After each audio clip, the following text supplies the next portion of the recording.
The night burned behind her like a living thing. Flames swallowed the old ranch house as Anna Monroe stumbled into the desert, her dress torn by fire and wind. Each step left a faint mark of blood in the sand. She could still hear his voice behind her, the man she had once trusted with her life. His shouts rose through the crackle of burning wood, promising that she would pay for running. By dawn, her lips were dry and her legs trembled so hard she could barely stand. The desert stretched endless before her, the sky pale and merciless, the air sharp enough to cut. If you're watching this, subscribe and let me know where you're watching from. This story gets much more intense, and I'd love to hear your thoughts in the comments below.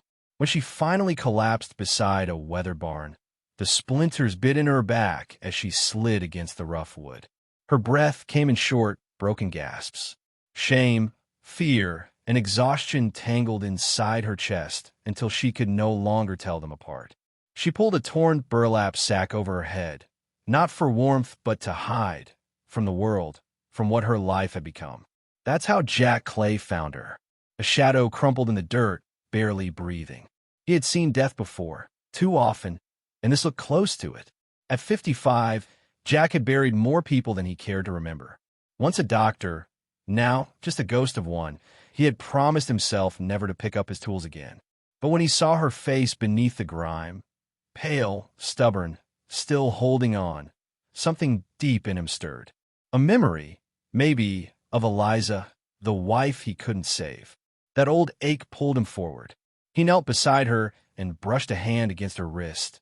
Faint pulse, but still there. Without thinking, he lifted her into his arms, carried her inside the barn, and laid her on a pile of dry straw. He poured water from a rusted canteen over her cracked lips. When her eyes opened, wild and lost, he spoke softly, afraid his voice might break her again.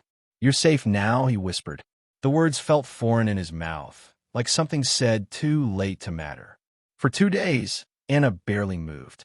Jack worked in silence, cleaning her wounds with hands that remembered too much. Every bruise, every cut told a story she wouldn't speak aloud.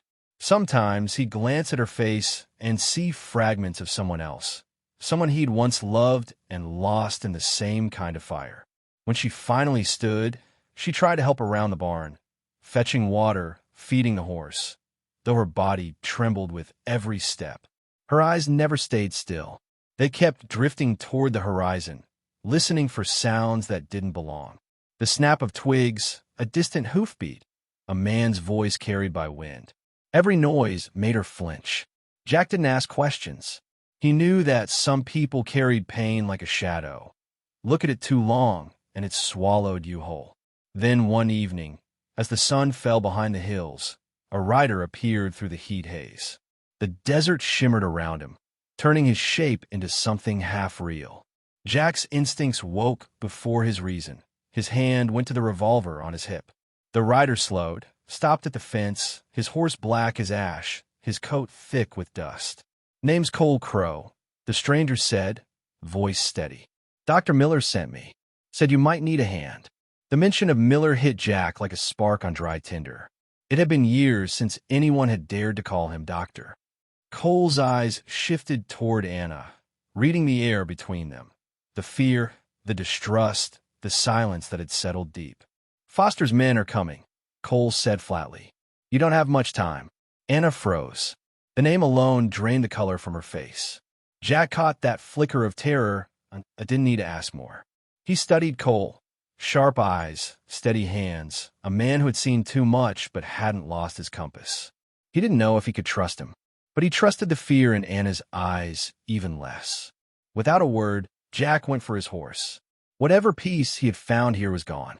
The ghosts he had buried years ago were back, riding toward him under a dying sun. Anna looked once over her shoulder. The wind howled through the empty barn where she had nearly died. Her old life had burned to ashes, but what waited ahead might be worse. As the three of them rode into the open desert, heat waves twisted the horizon into a mirage of gold and dust. None of them spoke. Sometimes survival didn't need words, just the will to keep moving when every part of you wanted to stop. The desert had no mercy. By noon, the sun was a white fire above them, burning skin and drying every breath before it left their mouths. Jack Clay rode ahead, hat pulled low, the brim hiding the lines that years of regret had carved into his face. Behind him, Anna Monroe followed on a small brown mare that looked as tired as she did. Cole Crow led the way, silent and watchful, his eyes never leaving the horizon. They had been riding since dawn, too afraid to stop, too stubborn to rest. Jack kept glancing back at Anna. She was new to the saddle, and it showed. Her hands shook on the reins, her back stiff with effort, but she refused to complain. He had known soldiers tougher than her who'd beg for mercy under easier skies. That quiet strength unsettled him, reminded him of a kind of courage that didn't come from training or pride, but from surviving hell and still daring to breathe. When the heat grew unbearable, they stopped by a dry creek bed. Anna slid from her horse, nearly falling, and sat under the shade of a cracked boulder. Her lips were split, her throat raw from silence. Cole handed her a small tin cup, half full of water. "Drink slow," he said, kneeling beside her. "Desert takes more than you think." She looked at him, eyes half open, voice hoarse. "I'm fine," she whispered. Jack chuckled, a small sound that seemed out of place in that wasteland. "You lie worse than I do," he said. Her mouth twitched into a weak laugh. It wasn't much, but it was the first time Jack had seen her smile. For a second, it felt like the world wasn't all dust and ghosts. They rested a little while longer. Cole showed them how to pull moisture from the barrel cacti, cutting careful slices with his knife. Anna watched, fascinated, the desert light flickering across her face. She had grown up near land like this once. Wide, cruel places where you learned early not to trust the horizon. As they rode again, she looked up at Jack. "You used to be a doctor," she said softly. It wasn't a question.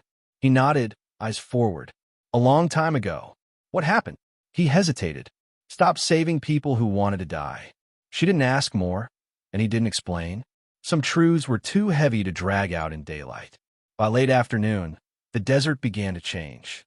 Low hills rose in the distance, dotted with twisted juniper trees. The air smelled faintly of rain, though no clouds showed mercy above. Anna's horse stumbled once, and Jack reached over, steadying her reins with one hand. "You're doing fine," he said quietly. "Better than most would."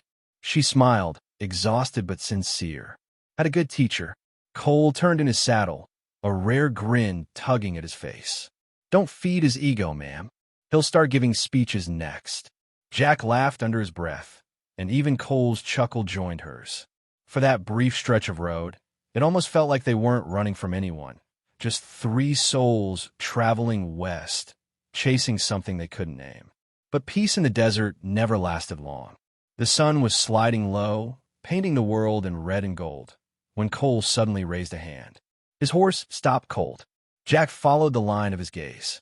The air had gone still, too still. No wind, no insects, not even a bird's cry. "Someone's following," Cole said quietly. Anna's breath caught.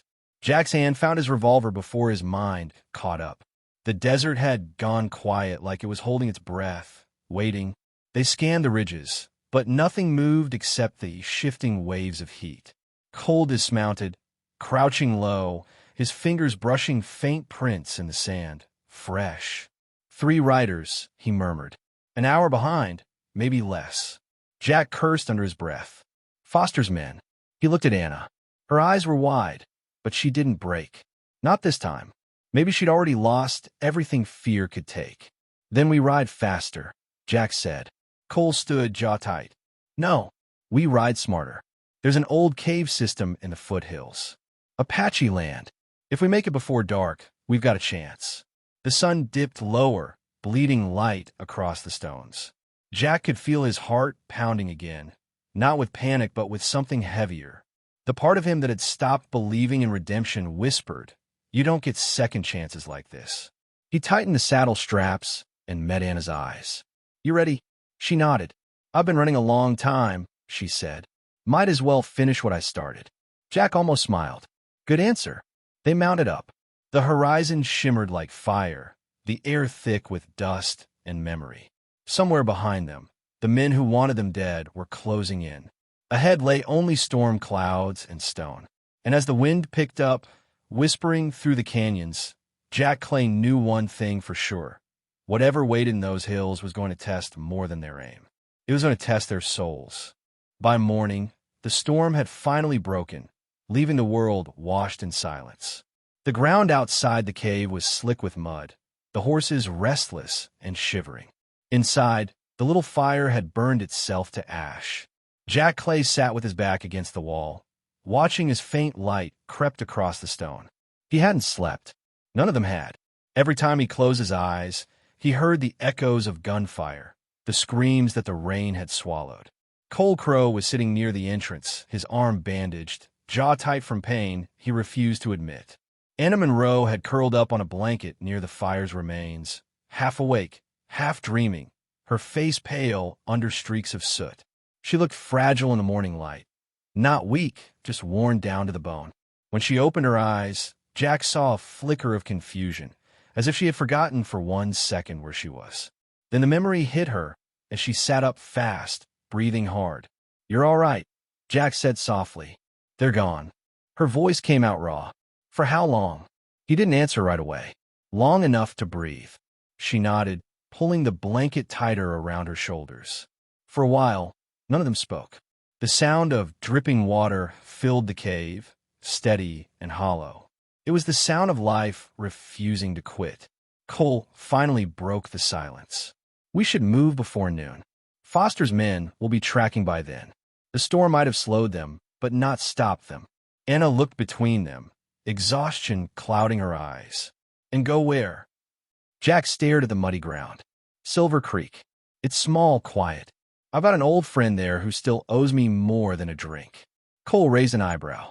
"You sure you can trust him?" "I'm not sure about anything," Jack said. "But it's better than waiting here to die." Anna pushed herself to her feet, wincing as her legs protested. "Then let's go," she said. "I can ride." Jack studied her face. She was trembling, her lips cracked, her hair plastered to her cheeks. But beneath all that was a stubborn spark, something alive that refused to fade. "You remind me of someone," he said quietly. "Your wife?" she asked, surprising him. He froze for a second. "Yeah," he said. "Eliza. What happened to her?" He looked away, the answer coming slow. "I tried to save her. Didn't." The words hung there between them. Heavy, simple, final. Cole turned his face away, giving them space. Anna didn't press further. She just nodded once, the kind of nod that said, "I understand," even when she didn't have to. They packed in silence. Jack helped Cole tighten his bandage, ignoring his gruff protests, then helped Anna mount her horse. The wind outside had softened, carrying a clean scent of rain and earth. It was almost peaceful, but Jack had lived long enough to know that peace rarely meant safety. As they rode, the land began to open again. The hills rolled into wide plains, broken by dry riverbeds and scattered rocks that shimmered under the rising sun. The world looked calm, but every shadow felt like a threat. Cole rode ahead, scanning the ridges. Jack and Anna followed close behind. She rode stiffly, her hands raw and blistered, but she didn't complain. Every few minutes, Jack caught himself glancing her way, at the way her hair caught the light, at how determined she looked even when fear was chewing at her edges. After a while, she broke the silence. "You didn't have to help me," she said. "You could have left me there." "I could have," Jack admitted. "But I've done enough leaving for one lifetime." She looked at him, eyes soft. "Then why'd you stop being a doctor?" He smiled faintly, though it didn't reach his eyes. "Because I started thinking I was God. Turns out I was wrong." For the first time, she smiled, a small, sad smile. "Maybe you're just the kind of man who still wants to fix what's broken." Jack looked ahead at the empty trail. "Maybe I'm the kind who's broken himself." The wind picked up again, warm and dry. It carried with it the faint sound of thunder, though the sky above was clear. Cole turned his horse and slowed to ride beside them. "We've got half a day to Silver Creek," he said. "After that, maybe we can breathe easy for a bit." Anna gave a tired laugh. "You really think easy's still out there?" Cole's eyes met hers. "Sometimes it is. Just don't blink or you'll miss it." They rode on, the rhythm of the horses mixing with the whisper of wind and leather. The silence between them wasn't empty anymore. It was something shared, fragile, but real. For the first time since the fire, Anna didn't feel entirely alone. By the time the sun reached its peak, they stopped by a trickle of water running through a shallow ditch. Jack filled their canteens and handed one to Anna. She drank greedily, then caught herself and laughed a little. "You were right," she said. "Desert takes more than you think." He smiled. "It gives some back, too, if you live long enough to ask nicely." For a moment, she looked at him like she wanted to say something else, but didn't. Instead, she looked away at the horizon, where the heat blurred everything into gold. That night, as they camped near a cluster of rocks, the air was still, too still. Cole lay awake, his eyes fixed on the stars. Jack sat close to the fire, watching the light flicker across Anna's face as she slept.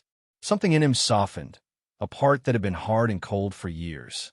He whispered to himself, too low for anyone to hear, "Maybe this time, I can save her." But in the distance, far beyond the hills, another campfire flickered, one that didn't belong to them. Foster's men were closer than any of them knew, and the night, though calm, was only pretending. By nightfall, the wind had turned restless, moving through the canyons with a low moan that sounded almost human. Jack Clay tightened the straps on his horse as Cole Crow checked the ridge with his rifle. The air smelled like copper and rain, that strange scent that comes before a storm big enough to wash the world clean. Anna Monroe stood near the horses, her hair whipping in the wind, eyes darting between the horizon and the darkening sky. She had never been this high up in the hills before.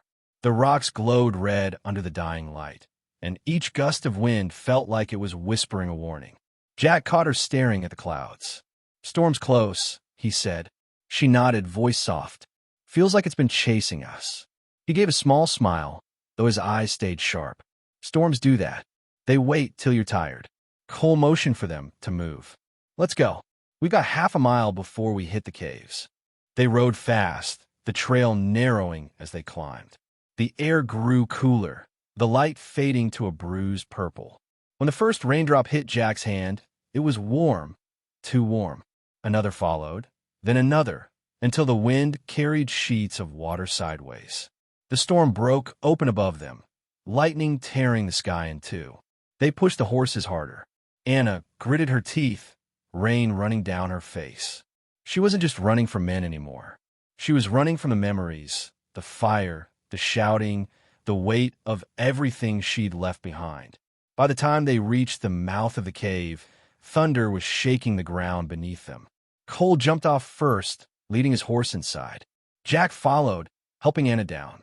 She stumbled once, nearly falling, but he caught her. For a brief second their eyes met, close enough for him to see the raw fear she was trying to hide. "You're safe," he said again, though this time it sounded more like a prayer than a promise. Inside the cave, the air was heavy and cool, smelling of wet stone and ash. Water trickled somewhere in the back, a soft, steady sound that cut through the noise of the storm. Cole lit a small lantern. The flicker of flame painted their faces in gold and shadow. Anna sank to the ground, legs trembling, hands shaking so badly she could barely drink the water Jack offered. When he touched her wrist to steady the cup, he realized just how young she was, no more than 25, maybe younger. Too young to be carrying the kind of pain she carried. Cole started building a small fire near the entrance. "Rest," he said. "I'll take first watch." But none of them slept. The wind outside howled like something alive, clawing at the rocks. Jack sat near the cave mouth, revolver resting across his knees. Each gust of wind sounded like hooves in the distance. His mind kept circling the same thought. He should have left them. Should have walked away when he had the chance. But when he looked at Anna, pale and trembling in the lantern light, he knew that wasn't true. He was tired of walking away. Cole was staring at the storm, eyes narrowed. "They'll find us," he said quietly. "Storm won't stop them." Jack didn't answer. He didn't need to. Both men knew what came next. That happened. A faint echo, hooves pounding against the mud outside. At first it was hard to tell through the thunder, but then came the shouts. Men's voices close, angry. They found us, Cole muttered, loading his rifle. Anna's breath hitched. Jack turned to her. Get behind that rock. Stay low. No matter what happens, don't move. Lightning flashed, and, for a heartbeat, the world went white. Gunfire cracked right after. One shot, then 3 more. The echoes bounced off the cave walls, deafening. Cole fired back, each shot deliberate, sharp. Jack joined him, the old instincts flooding back before he could think. The smell of gunpowder filled the air, mixing with the rain and sweat. Anna pressed herself deeper into the shadows, clutching the small cross around her neck, whispering something too soft to hear. Left side, Cole shouted. Jack turned and fired. A scream tore through the storm, swallowed almost immediately by the thunder. The rain poured harder, flooding the canyon floor. 2 riders went down, their bodies sliding into the torrent. A third turned tail and vanished into the dark. Then silence. For a long moment, all Jack could hear was the rain. He lowered his gun, heart pounding, eyes scanning the entrance. The fire flickered weakly behind them, throwing just enough light to see Cole leaning against the wall, blood soaking through his sleeve. Hell, Cole grunted, pressing his hand to the wound. It's not bad, just stings. Jack moved to him, tearing a strip from his coat to wrap the arm. You're lucky, he said. Could have been worse. Cole managed a grin. I've been worse. Behind them, Anna finally crawled forward, her voice trembling. Are they gone? Jack looked toward the cave mouth, where rain still hammered the stones like fists. For now, he said, but they'll come back. The firelight danced across their faces. 3 strangers pulled together by something neither mercy nor fate could fully explain. Outside, the storm raged on, washing away the tracks, the blood, and maybe a little bit of the past they were all running from. And somewhere out there, beyond the rain and the dark, someone was still coming. By the time they reached the valley, the light was fading again. The storm had left the world soaked and raw, the kind of quiet that came after something violent. Jack Clay led the horses along the muddy path toward Silver Creek, his boots heavy, his coat still damp from the rain. Anna Monroe followed close behind, her eyes tired but alert. Cole Crow rode ahead, every few seconds glancing over his shoulder, scanning the horizon. Silver Creek wasn't much, a cluster of weathered buildings tucked between pine-covered hills, a saloon that leaned to one side, a church steeple with a missing bell. But after days of running, it looked like heaven. The wooden signs creaked in the wind. The smell of coffee and smoke drifted through the air. Jack helped Anna down from her horse. She nearly stumbled, her knees weak. He steadied her gently, his hands firm around her arms. For a moment, their eyes met, and in that moment, something shifted. Gratitude, exhaustion, something else neither of them dared name. A woman in her 50s stepped out from the boarding house porch.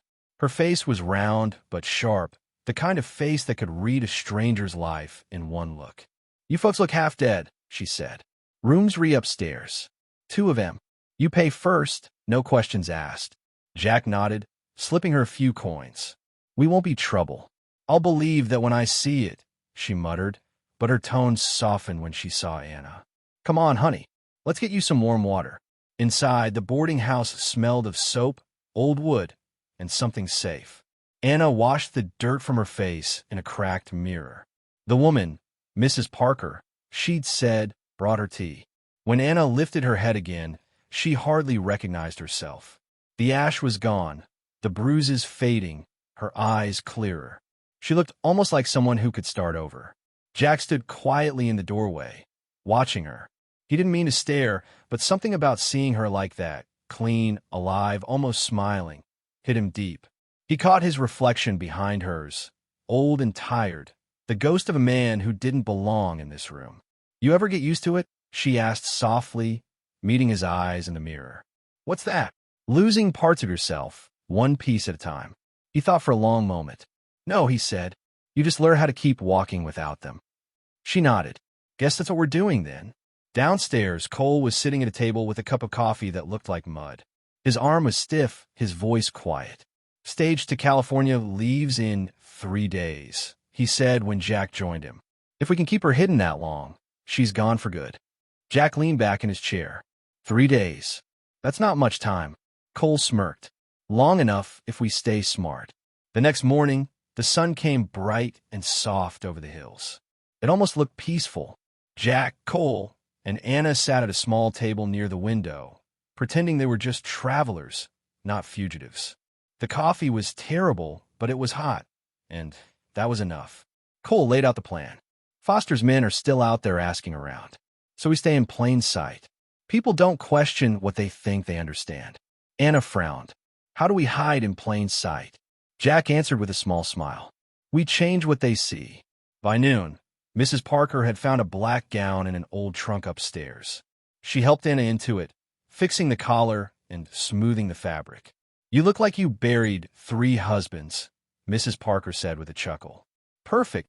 Jack wore a clean vest and a hat that made him look respectable again.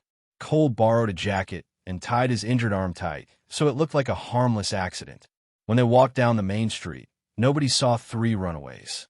They saw a grieving widow, her father, and his business partner on their way west. People nodded politely, moved aside, offered quiet sympathy. But in the saloon, one of Foster's men sat by the window. He looked up once, then twice. His gaze lingered a second too long on Cole's bandaged arm. Cole caught it. His voice dropped. Time to go. Jack's hand brushed Anna's elbow. Stay calm. Follow my lead. They stepped outside into the late afternoon light, moving slow and steady until they reached the alley behind the stables. Anna's heart was racing so fast she could hear it in her ears. He saw us, she whispered. Jack looked at her, eyes steady. Maybe, but we're still breathing. That's all that matters right now. She nodded, trying to smile, but her hands were shaking. I hate this, she said quietly. Running. Hiding. He took a deep breath, then stopped thinking of it as running. Think of it as surviving. She met his gaze, tears gathering.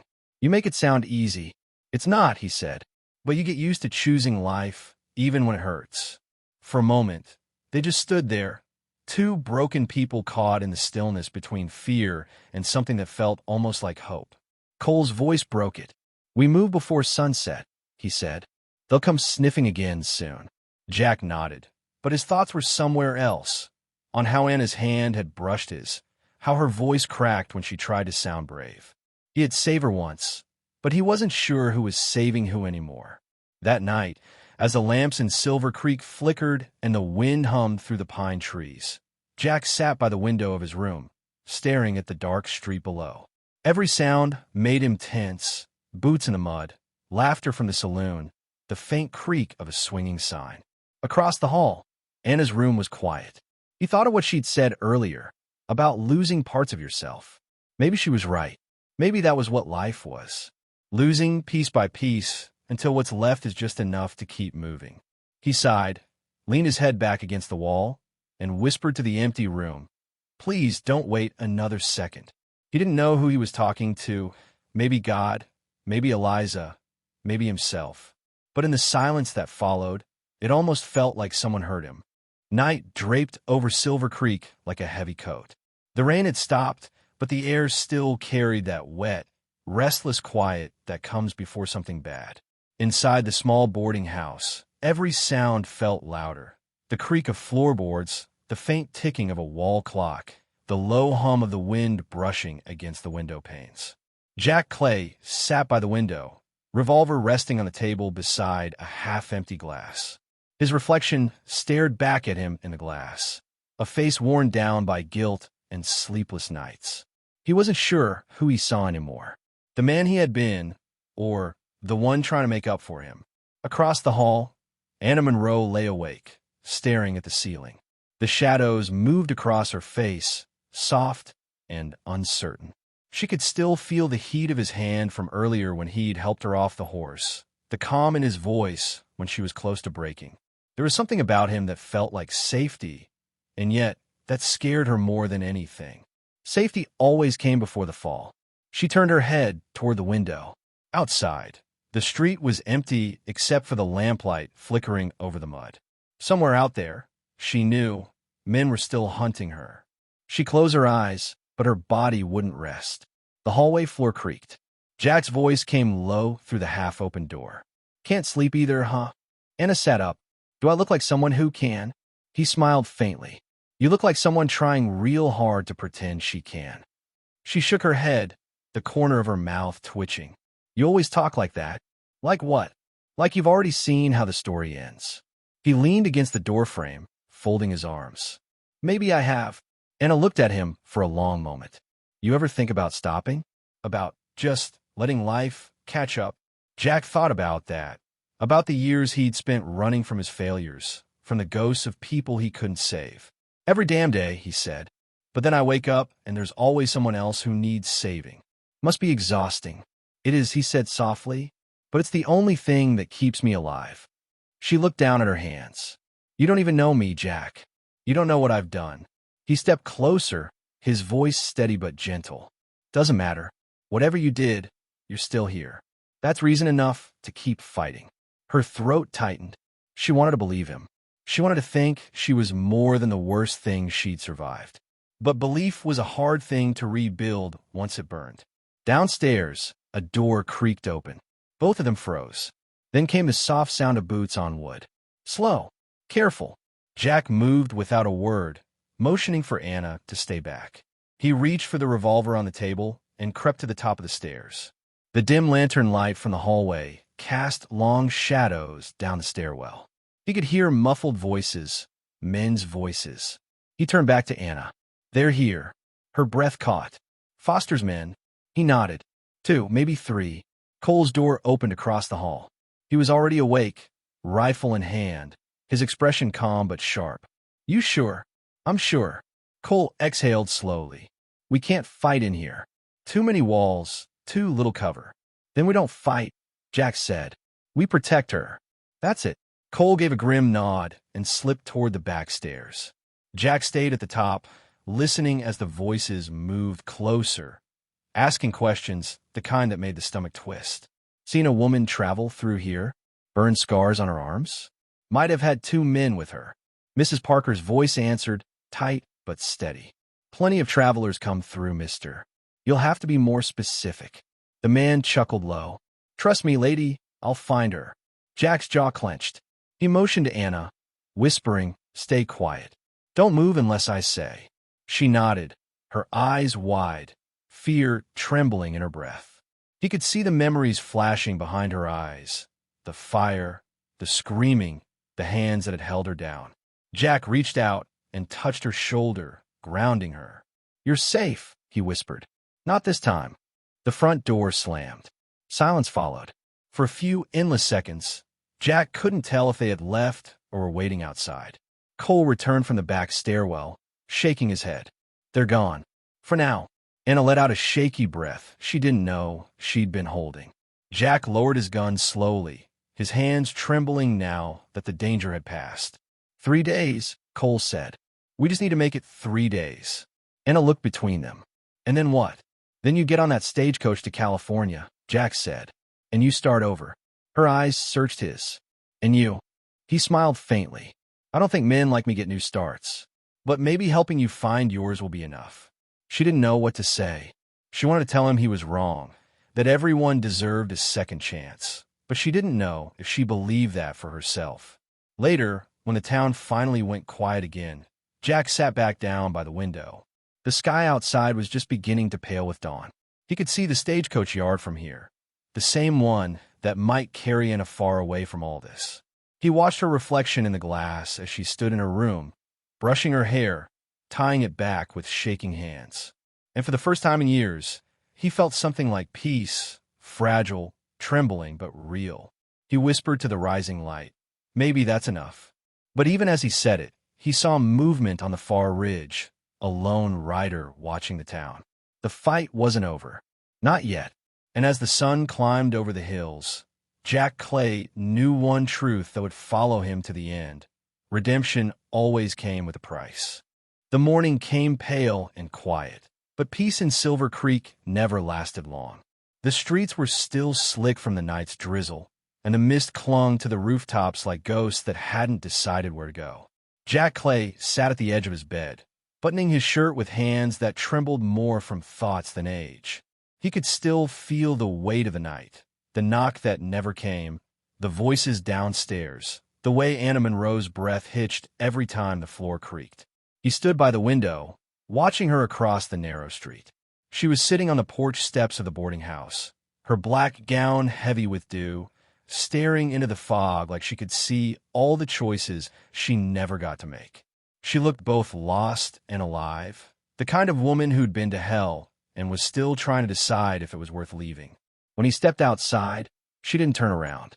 She just said quietly, "You didn't sleep." He smiled faintly. "Neither did you." She glanced up at him. "I kept thinking about what you said about walking without all your pieces." He sat down beside her, the old wood creaking under his weight. "And I think I've been walking that way my whole life," she said. "I just never realized how much of me was missing until I stopped running." Jack didn't answer. He looked out at the road instead. It was empty now, but he knew that emptiness didn't mean safety. "Running's easy," he said finally. "Stopping, that's the hard part." She looked at him, her eyes soft but steady. "You ever think you might deserve peace?" He chuckled under his breath, the sound dry and low. "Peace doesn't come to men like me. It just passes through, the way wind passes through an open door." She frowned. "Maybe you just never stayed still long enough to feel it." Jack looked at her then, really looked at her. The strength she carried wasn't loud or proud. It was quiet, bruised, the kind that survives when nothing else does. "You talk like someone who's already lived twice," he said. She smiled faintly. "Feels like it sometimes." Before either of them could say more, Cole Crow came around the corner, his jacket slung over his shoulder, his expression carved from worry. "We've got company," he said. Jack stood. "Foster's men." Cole nodded. "Two of them, near the saloon. Asking questions again. I think they caught our scent." Anna's hand went to her throat. "What do we do?" Jack looked at Cole. "Stage leaves at noon?" "Yeah," Cole said. "If we can make it that long." Jack turned to Anna, his voice calm, almost too calm. "We keep walking. Same plan. You get on that stage, no matter what happens." She grabbed his sleeve. "What about you?" He didn't answer. He just looked at her, long enough for her to understand what he wasn't saying. Cole sighed. "You two make it sound like a goodbye already." Jack gave a small, tired smile. "Maybe it is."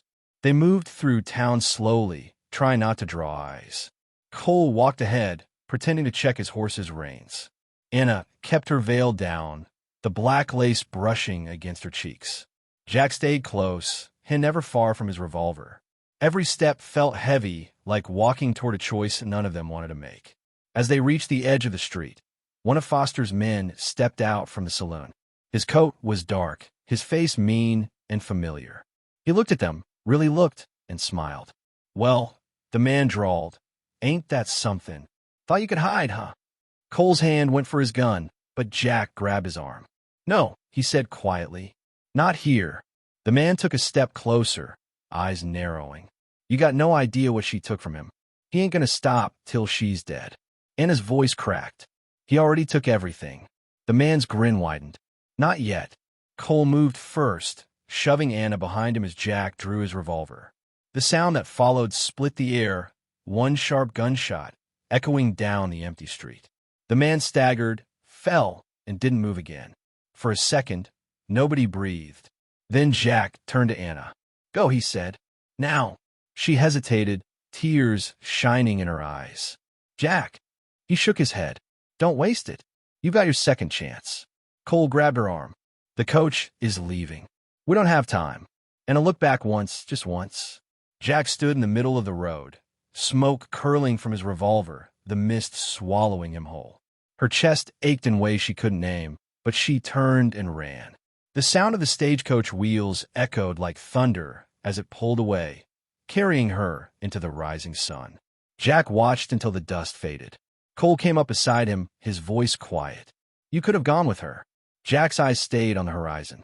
"No," he said softly. "Some people are meant to leave. Others are meant to stay behind and make it safe for them." Cole nodded slowly. "You think she'll make it?" Jack exhaled. She already did. The street was quiet again, the town still waking up. Jack holstered his revolver and looked at the empty road ahead. For the first time in years, he didn't feel lost. Just tired. but it was the kind of tired that came after doing something right. He turned toward the boarding house, the morning sun catching the lines on his face. Somewhere far away, he thought he heard laughter, hers, maybe, carried back on the wind. He smiled to himself, a small, broken, peaceful smile. "Guess some ghosts don't haunt forever," he whispered. And for a little while, that was enough. The days after the coach left felt quiet in a way that almost hurt. Silver Creek was breathing again, slow, steady, cautious. The storm had passed, the tracks had dried, and the ghosts that once prowled the town had started to fade. But for Jack Clay, peace didn't arrive like a sunrise. It came more like a whisper, the kind you almost miss because you've spent too many years expecting thunder. He stayed in town, helping Mrs. Parker patch the roof, tending to the sick when they came knocking. Folks started calling him Doc again, though he always shook his head and said, "I'm just a man with steady hands." Still, when he stitched up a boy's leg or stopped a fever before it took someone's father, the name didn't sound so wrong anymore. Some nights, he'd sit on the same porch where Anna had sat, a cup of weak coffee in his hands, watching the road that wound west. Sometimes a stagecoach passed. He always looked for her, that small face in the window, that hopeful spark, but he never saw her again. And somehow that was all right. He could still hear her voice, though. Maybe you just never stayed still long enough to feel peace. She'd said it softly, but it had stayed with him, like a truth he hadn't earned yet. He thought about her every day, not with longing, but with something quieter. Pride, maybe. She had walked away from fire, from men who tried to own her, from fear itself. She had chosen to live. And if he'd had even a small hand in that, maybe redemption wasn't a thing you prayed for. Maybe it was something you built one act of mercy at a time. One afternoon, Cole Crow rode back into town. The dust on his coat told stories of long roads and harder choices. He found Jack sitting outside the boarding house, mending an old saddle strap. "She made it," Cole said simply. Jack looked up, the faintest smile pulling at his mouth. "She all right?" "She's better than all right. Got work in Sacramento, I think. Helps at a school. Teaches kids to read." Jack chuckled softly. "Guess she found a way to fix things after all." Cole nodded, leaning against the post. "You did too, you know." Jack shook his head. "Nah, I just stopped breaking things." They sat in silence for a while, the kind that didn't need words. The wind moved gently through the pines, carrying the scent of rain and earth. It was the kind of peace that didn't announce itself, the kind you noticed only when it was finally real. As evening fell, the sun slipped behind the hills, painting everything in soft gold. Jack stood and looked west, his hand resting on the porch rail. "Funny thing about the desert," he said. "It'll strip you down till there's nothing left, then show you what's worth keeping." Cole smiled faintly. "And what did it show you?" Jack thought about that for a long time before answering. That a man's not defined by the lives he's lost, but by the ones he still has time to save. He turned his eyes toward the road, the same road Anna had taken. Somewhere beyond that horizon, she was laughing again. Somewhere, maybe, she'd finally found peace. He took a slow breath, feeling the weight lift just a little more. For the first time in years, the world didn't feel like a punishment. It felt like a promise. And maybe that was the real story, not about guns or ghosts or running through deserts, but about people who'd been broken and still chose to stand. Because in the end, life doesn't hand out redemption. You earn it in quiet moments, in forgiveness, in kindness no one will ever see. Jack picked up his hat, dusted it off, and smiled toward the setting sun. "Ride easy, kid," he murmured. "You made it." Then he walked back inside, closing the door behind him. Outside, the wind carried the faint echo of hooves on a faraway road. Soft, steady, free. End of story. Moral lesson. Redemption doesn't come from escaping your past. It comes from facing it, forgiving yourself, and choosing to do right even when no one's watching. Sometimes the bravest thing a person can do isn't fighting, it's healing.